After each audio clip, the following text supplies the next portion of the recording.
Hello friend, एक बार फिर से रोहित यूट्यूब चैनल में आपका स्वागत है। आज अप्लाइड मैकेनिक्स का लेक्चर नंबर 4 शूट हो रहा है।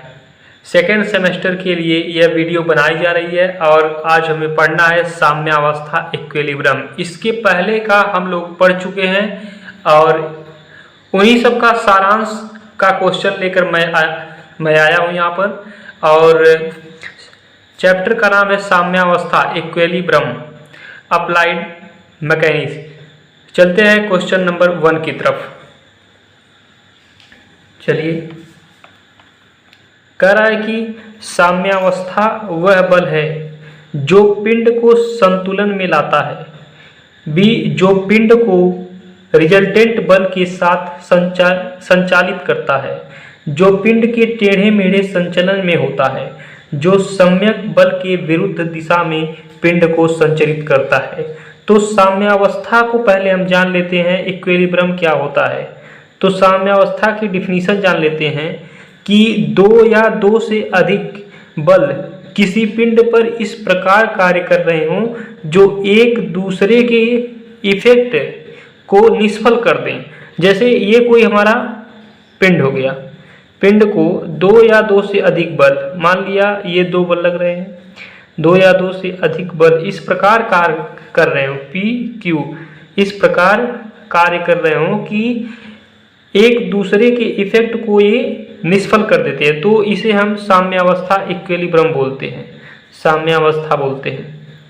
तो यहाँ option A is right answer, जो पिंड को संतुलन में लाता है। चलते हैं सेकंड क्वेश्चन की तरफ।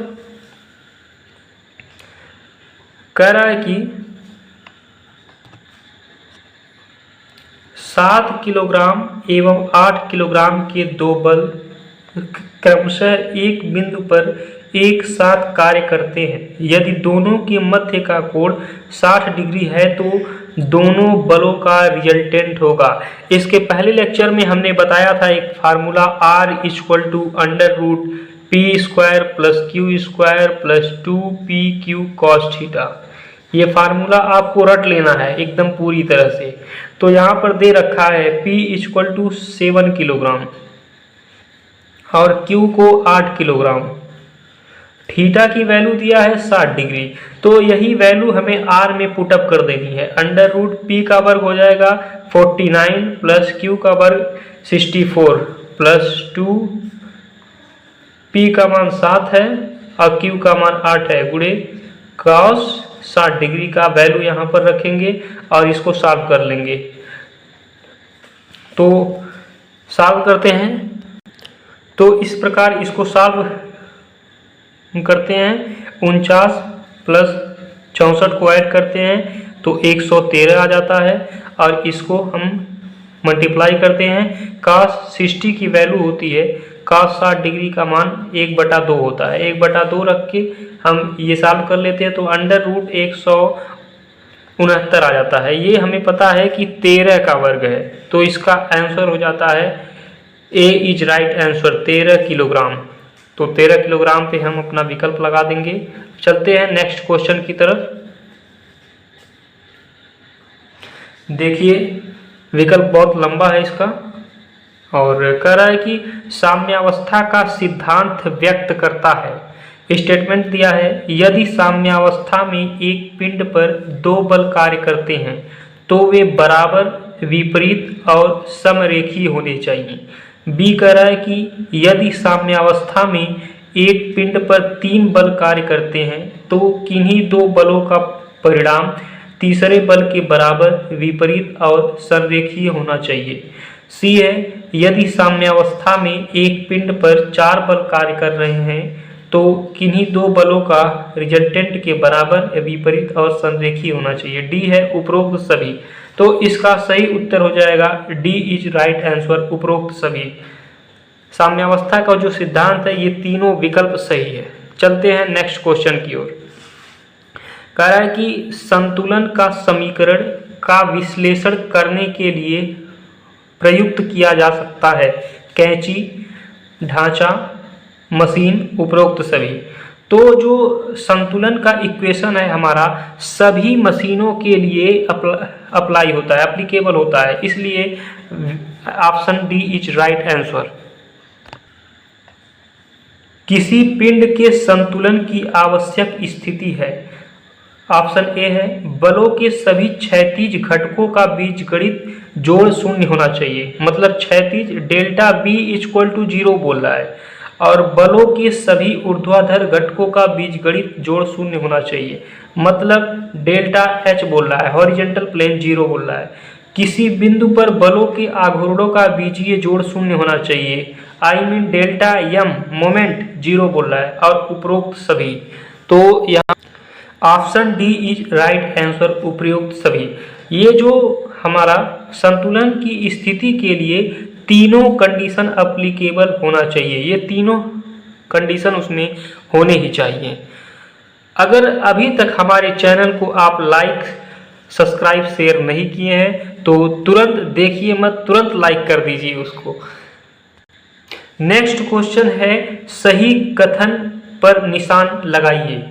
ऑप्शन ए है किसी दी गई दिशा में बलों के निकाय के विघटित भागों का बीजगणित योग उनके परिणामी के बराबर है। बी ऑप्शन है किसी दी गई दिशा में बलों के निकाय के विघटित भागों का बीजगणित योग उनके परिणामी का 2 गुना होता है। नहीं, हमने ऐसा तो नहीं पढ़ा है दोनों। ऑप्शन सी है किसी दी गई दिशा में बलों के निकाय के विघटित भागों का बीजगणित योग में परिणामी के विघटित भाग के बराबर होता है। हाँ, ये option C is right answer है, और उपरोक्त में से कोई नहीं होगा नहीं, तो ये C option C is right answer होगा। चलते हैं नेक्स्ट क्वेश्चन की ओर। कह रहा है कि एक दृढ़ पिंड अस्थाई संतुलन में है यदि किसी बल का अनुप्रयोग। ऑप्शन ए है पिंड का गुरुत्व केंद्र सीजी सेंटर ऑफ ग्रेविटेशनल बढ़ा सकता है किंतु कम नहीं कर सकता। बी कह रहा है कि पिंड के गुरुत्व केंद्र सीजी को कम करने की प्रवृत्ति रखता है, नहीं। सी है पिंड का गुरुत्व केंद्र न ही घटता है और न ही बढ़ता है। डी उपरोक्त में से कोई नहीं। तो option A is right answer है कि पिंड का गुरुत्व केंद्र सीजी जो होता है, हम इधर देख सकते हैं, अगर यहाँ पर हम बना दें सीजी, तो इसको बढ़ा सकता है किंतु कम नहीं कर सकता है। तो option A is right answer है। अब चलते हैं अपने नेक्स्ट क्वेश्चन की ओर कि यदि एक पिंड साम्यावस्था में हो तो इससे निष्कर्ष निकलता है, अगर वो इक्विलिब्रियम कंडीशन में है, इक्विलिब्रियम मतलब साम्यावस्था की कंडीशन में है, तो ऑप्शन ए देख लेते हैं पिंड पर कोई बल कार्य नहीं करता, ऐसा तो है नहीं। इस पर कार्यरत सभी बलों का परिणामी शून्य है, ऐसा भी। हाँ, ये सही कह रहा है कि इस पर कार्यरत सभी बलों का परिणामी शून्य है। और सी क्या है किसी बिंदु के परितः बलों के घूर्णों का योग शून्य होता है, मतलब डेल्टा एम इक्वल टू 0 कह रहा है, ये भी सही है। तो डी जो है बी और सी ये दोनों हमारा सही उत्तर हो जाएगा। Option D is right answer, option D is right answer. अभी तक हमारे चैनल को लाइक नहीं किए आप, तुरंत लाइक करिए, शेयर करिए, सब्सक्राइब करिए और कमेंट करिए। चलते हैं नेक्स्ट क्वेश्चन की तरफ। किसी बिंदु पर यदि डेल्टा एच और डेल्टा वी क्रमशः क्षैतिज और ऊर्ध्वाधर विघटित बलों का बीजीय योग हो, डेल्टा एम बलाघूर्ण का बीजीय योग हो, तो वस्तु की साम्यावस्था के लिए है। डेल्टा वी इक्वल टू 0 दे रहा है, मतलब वर्टिकल प्लेन का जो समेशन है वो 0 होगा, और डेल्टा एच इक्वल टू 0 कह रहा है, हॉरिजॉन्टल प्लेन का समावेशन 0 होगा, डेल्टा एम मोमेंट का समावेशन 0 होगा। ऑल ऑप्शन आर करेक्ट, तो हमारा D option is right answer है, ऑल ऑप्शन आर करेक्ट होना चाहिए ऐसा। नेक्स्ट क्वेश्चन है एक समतल में बलों के किसी निकाय के लिए साम्यावस्था की स्थिति है। ऑप्शन ए है परिणामी बल युग्म शून्य होना चाहिए, बलों का बहुभुज अवश्य बंद होना चाहिए, ए और बी दोनों उपरोक्त में से कोई नहीं।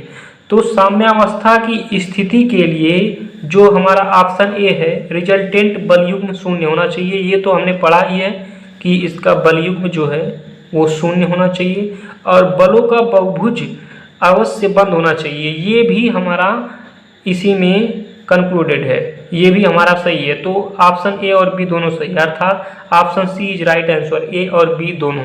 चलते हैं नेक्स्ट क्वेश्चन की ओर। उदासीन साम्यावस्था में पिंड थोड़े से विस्थापन पर नई स्थिति वहन कर लेती है एवं विराम में ही रहती है। वास्तविक स्थिति से दूर चल जाती है, वास्तविक स्थिति की तरफ जाती है, नन ऑफ द एबव।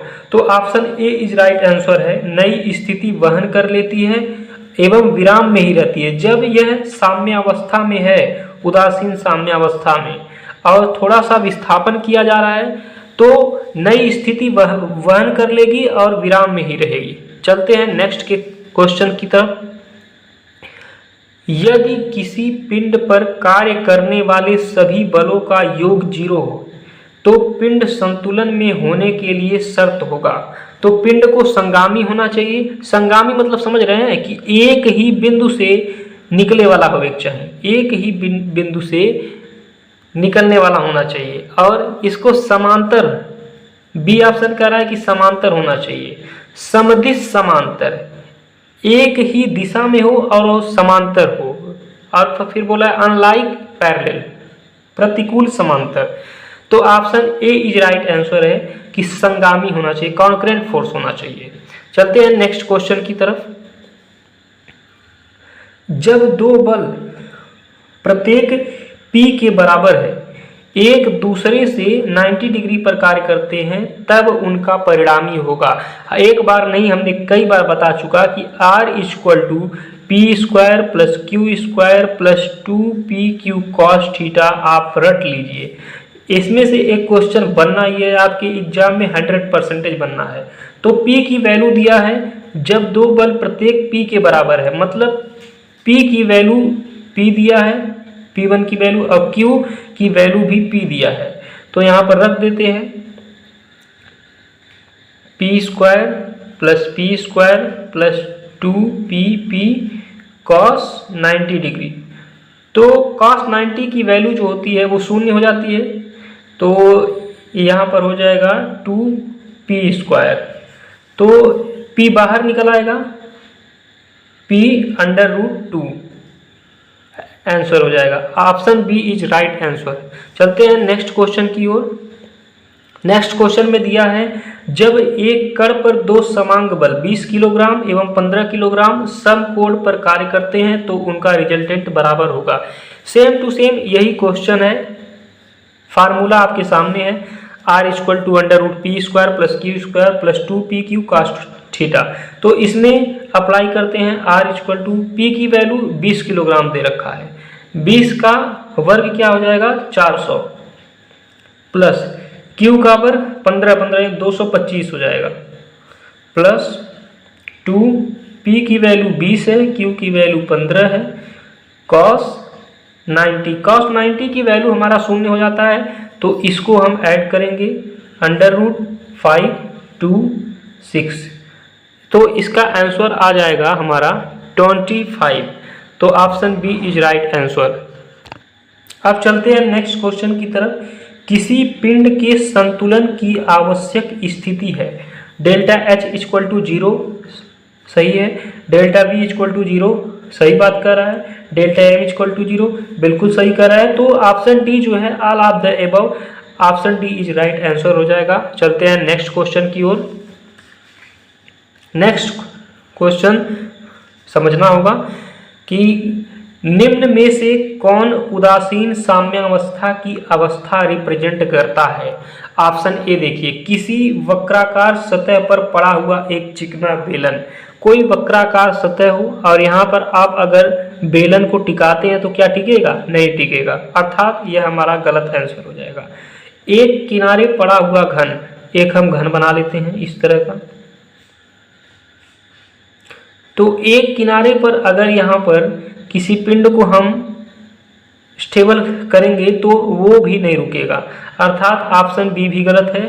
किसी उत्तल सतह पर पड़ा हुआ एक चिकना बेलन, उत्तल सतह पर किसी बेलन को अगर हम स्टैटिक अवस्था में रखते हैं तो ये भी नहीं टिकेगा। तो option D is right answer है, उपर्युक्त में से कोई नहीं। आज की क्लास यहीं पर एंड होती है और हमारे चैनल को लाइक कर दें, शेयर करें।